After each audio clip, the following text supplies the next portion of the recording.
ఫాల్గుణ మాసంలో వచ్చే పౌర్ణమి తిథికి ప్రత్యేకమైన ప్రాధాన్యత ఉంది. ఎందుకంటే ఫాల్గుణ మాసంలో వచ్చే పౌర్ణమి తిథిని లక్ష్మీ జయంతి పర్వదినంగా జరుపుకోవాలని ధర్మసింధు, నిర్ణయ సింధు ఇలాంటి ప్రామాణిక గ్రంథాలన్నీ తెలియజేస్తున్నాయి.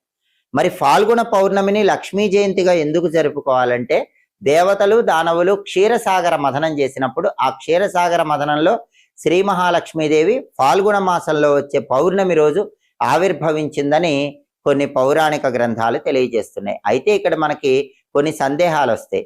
ఆ సందేహాలు ఏంటంటే, దీపావళి రోజు లక్ష్మీదేవి దీపం రూపంలో ఆవిర్భవించిందని, అలాగే ఇంకొకసారి శ్రావణ మాసంలో ఆవిర్భవించిందని, ఇలా రకరకాలుగా చెప్తూ ఉంటారు. మరి లక్ష్మీదేవి ఎప్పుడు పుట్టిందనే సందేహం చాలా మందికి వస్తుంది.